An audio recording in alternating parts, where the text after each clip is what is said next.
Ul-19 on the block. Okay.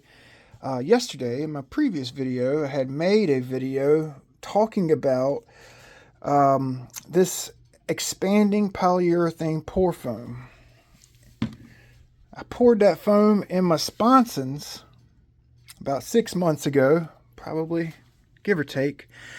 And I just pulled my boat out and I noticed that the polyurethane pour foam shrank in the sponson, disforming the top side of my boat. So you guys can see it's kind of flat. Actually, it's concaved and not convex, rounded, bubbleless like it used to be. So I used a 2-pound pour foam. Jim actually had mentioned that he used a 2-pound. He had the same thing happen. I got a few comments saying that they had the same thing happen to their boats. And Jim has said he was going to use a 4-pound on his next one. I don't think that's going to be the solve. You know, whether it's 2-pound or 4-pound, both are going to shrink. It don't matter. You gotta coat the inside of your area with a release agent. I talked about that in the previous video. So today I'm gonna release the foam from the top side using just a thin. I started to use a ruler, but my rulers are thicker, so I went with a thin piece of bar stock and I sharpened it up. Put more of an edge, almost like a chisel. And I was like, you know what? If I made it like a chisel, it may want to push the bar stock up into the fiberglass. So I put a slight edge on one side and more of an edge on this side. And it's actually pretty sharp. So the goal here is to get this bar stock up against the fiberglass and basically peel the fiberglass away from the pour foam. You could either get it up against the fiberglass if you're afraid you're gonna rip or tear or disform the fiberglass. Make it sharp enough that you could just cut right through the pour foam and go in under the fiberglass a 1/4 inch. Okay. Hopefully you guys can see. I'm just feeling around for the top of the boat. You can feel the fiberglass, right? So I'm just going to slide it in between the fiberglass and the foam. You can't just use air, like hit it with air and it's going to like, cause the pour foam is an adhesive basically. It's a type of adhesive. Like I can't just pull this off, right? It's now a part of the boat. You feel me? So you have to get in there, and you got to get in there and actually cut it loose. You know what I'm saying? It's got to be cut loose. That's what I was saying yesterday. Well, I didn't say this, but you got to figure fiberglass is a porous material. So you pour foam in there, the foam's going to go into the pores of the fiberglass and it bonds itself to it. So that's what I was saying. If you use a Vaseline, a PVA, silicone grease, something to make a barrier between the fiberglass and your pour foam, when you pour it and the pour foam eventually shrinks, because it will, whether it's 2 or 4, it's going to shrink in size. It's not going to pull your hull down with it. So you got to physically get in there and manhandle, separate the top from the bottom. Now, like I said, you got to be super careful. Don't rush it. Feel with this metal, right? Feel it. I'm just going to do one side on camera for you guys. Feel it. Put your hand up here on top of the boat. You know, where you think the end of your metal is, right? And just make sure you're not putting, because this piece of metal, it could get cocked at an angle and you go to push it, right, and it'll push that corner, sharp corner, right through the top side. So you got to be careful. You got to be careful. You got to feel around. Go in there with some purpose. I know it's going to sound like you're screwing stuff up, but if you go in there with a purpose, you shouldn't. Now, know where your bar stock is, right? Know where it's at. If you can't push it no more, get you a hammer, coax it in. This is where you really got to be careful. Mind your P's and Q's, because you can push it right through the side of your boat, or push it right through the top of your boat. You know what I'm saying? So mind your P's and Q's when you're doing this.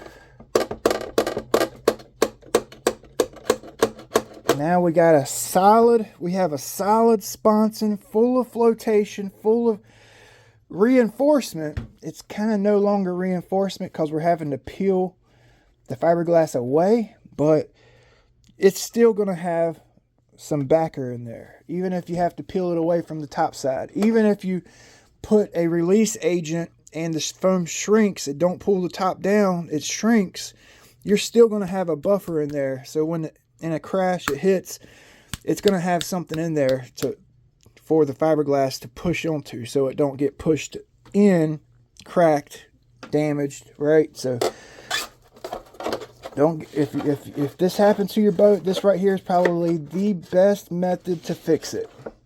Seriously.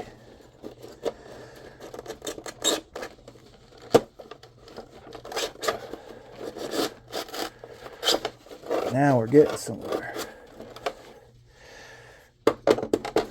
Now we're getting somewhere.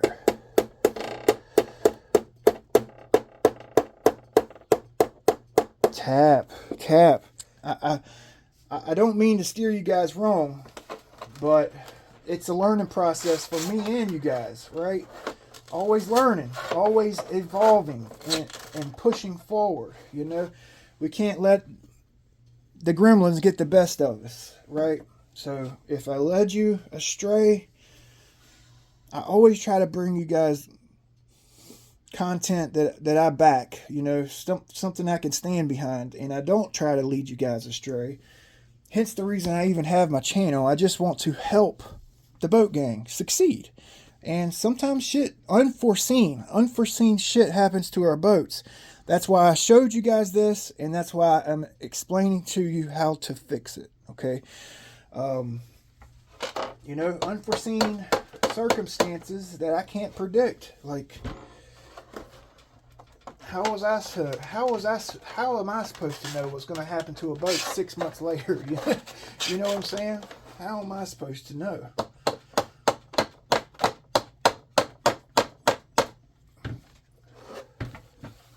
I can already see it starting to pop back into shape. So while I have that metal in there, the cold metal, I don't have my hot air machine in here, so I'm just going to hit it with this torch real far away. You know, we're going to heat up this fiberglass, keep it moving. If you don't trust yourself with a torch, get a hot air gun, okay? I trust myself, right? So, I mean, you can't just hold it on your hull and heat it up and not expect nothing to happen. You got to be smart, right? So, move it around, keep it moving. If you get close, keep it moving. Just trying to heat it up slightly, warm it up.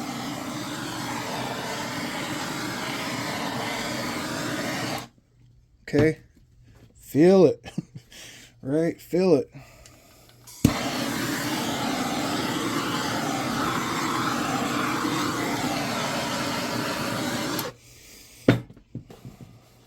There we go. Let me put this down so I can work on it. While this is in here, that might help it release a little bit. Heat it up slightly. And while we're putting pressure on it with this metal, it's actually pushing it up.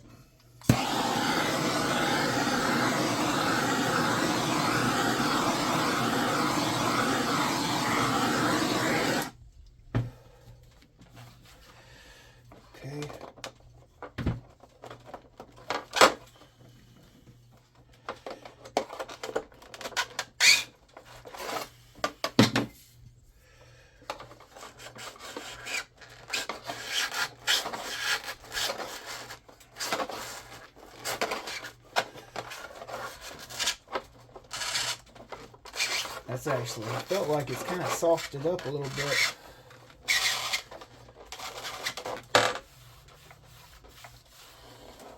Let's see how far this thing's going to go in there, because I need to get it about right in here.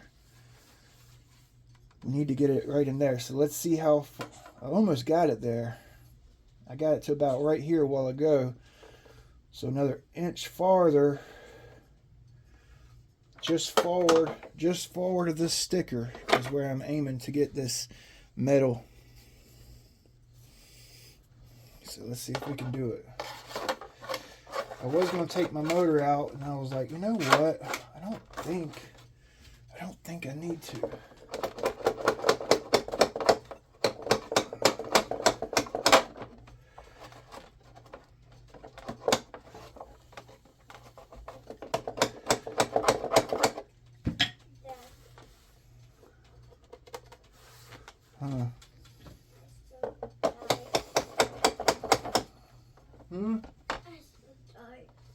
Okay.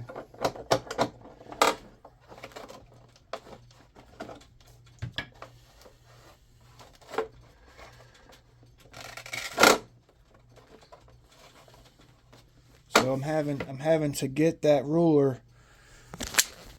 So I don't know if you guys can see this piece of metal, but I've got it pretty much in line with my sponson right now.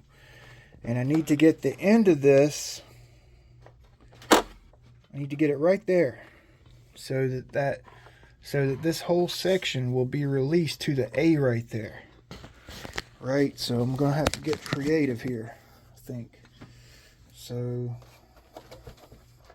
I don't really want to use my hammer, because if it bottoms out on the side of the boat up there, because we're blind, if I use my hammer, it bottoms out and I hit it, it might bust a hole through the side. So I'm going to use these pliers right here to get a grip on it and try to push it forward. There it went. So right now I'm going to push it out, pull it out, push it out, and try to get right up against the inside of the tunnel. That's it. One more time. Let's get an angle. Alright. So yeah, I've got it all the way up to here. I've got it busted loose to here. And then I can move it like this. And I pushed it forward. So I got the whole sponson loose. Okay. Oh wow, you can see it. It's done. It's good. It's good. We got it released. I think I'm going to hit it with that torch. Let me go get my hot air gun. I'm at about 585 degrees, and I'm just slowly heating this fiberglass up, feeling it as I heat it up. Like up here, I can feel it starting to bubble out, so that feels pretty good. So right here, I actually need to concentrate somewhere around that O. So I'm going to heat that up, and at the same time, I'm going to put my metal in and twist it a little bit,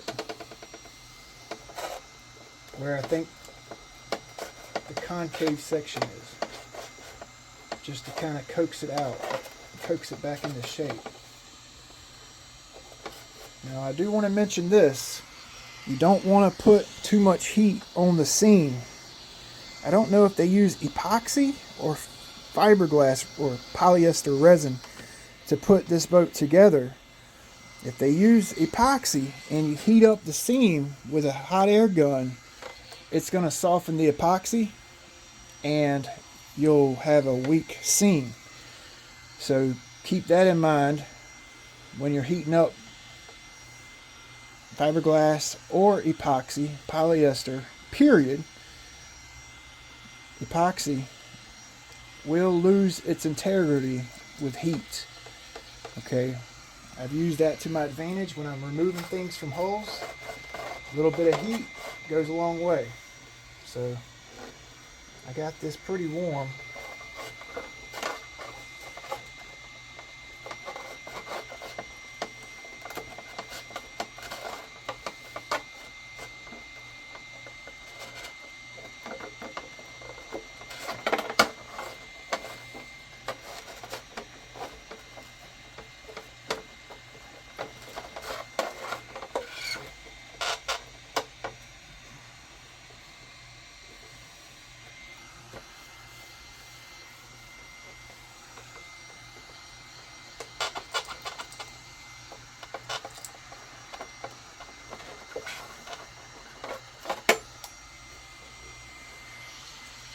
Okay, so get it hot. See where it's at. Let it cool down. Cause you get it warm, and it may not want to straighten itself out. You get it warm, let it cool down. It may just pop right back into shape. So don't keep heating it up. Heat it up, let it cool, heat it up again until you get it to where it needs to be at. Right, so I'm going to try to get you guys a close-up here. I've done both of them. I did this one for you guys. This one I did off camera. So this is the one you guys got a close-up of. So I'm just showing you what it looks like afterwards. And we got our natural shape back to this hole. Don't think I got any dips. I didn't get any damage from using the sharpened metal. Hell, I didn't even have any pieces of foam come out the sponson. Like, you know how you cut a piece of foam and you have a mess to clean up? It was a clean cut. Perfect. So you can really see, look at this. Look at that. We got our shape back all the way up to the tip. Just be careful. Be careful, man. When you heat this up, be careful. Don't overheat it. You'll bubble paint. You know, you'll burn and scar the boat up. I mean, check it out, man. I got my shape back. Natural roll. Let's freaking go, boy. So I know you guys are looking at this boat. We're going to paint it, man. We're going to paint it. It's driving me nuts. You know, like this canard, the whole reason I carbon fibered it, I broke it in half. This canard is hollow on the inside. And it was broken in half, and I actually cut me a long piece of basswood. I inserted it in one side, pushed it all the way over to the inside of the hull, and then I put the two pieces together with a couple of pieces of basswood in there, and then I pulled the basswood over, epoxied that into place. I grinded the wing down like you would join two pieces of metal. I beveled it, and then I started small and incrementally worked my way larger with glass, and then I did a carbon fiber. So my front wing is completely solid. It was actually busted loose here and in here. That's why I had to build this piece all this up. You know, so it's been reinforced on the inside, the tip, the inside of the wing, because it actually protrudes. Because it was busted loose, I actually had one side out. It protrudes inside the boat about this far, hollow, you know. So I've got it all. Yeah, she's bulletproof up here, boy. So now you can see we got the shape back, like I said. She's still solid. I mean, it's got a little flex now because we pulled the fiberglass away from the foam. So she's still got backing. She's still got flotation. Hell, we didn't even miss a piece. I mean, it was all intact. The way I sharpened this, I think that's your ticket. Like I said, a little bevel and then a big bevel. Actually, I got it backwards. A little bevel on top, the bigger bevel on bottom, and just let her ride. Let her ride the fiberglass all the way up, you know. So if this happened to your boat, It sucks, but it can be fixed. If it's the bottom and you can't get to it, use the same method, and you're just going to have to cut the foam out. You know, peel it from the top and then start in the middle, hammer it forward, and try to slice it out of the boat. You know, it's a pain in the ass, but it can be done. It's time consuming, you know. That's the thing with this hobby, you know. There's always something you got to do to your boats, you know, and that's what makes it a hobby, right? So we'll see you guys next time. I hope you guys enjoyed the video. Like, comment, subscribe to the channel.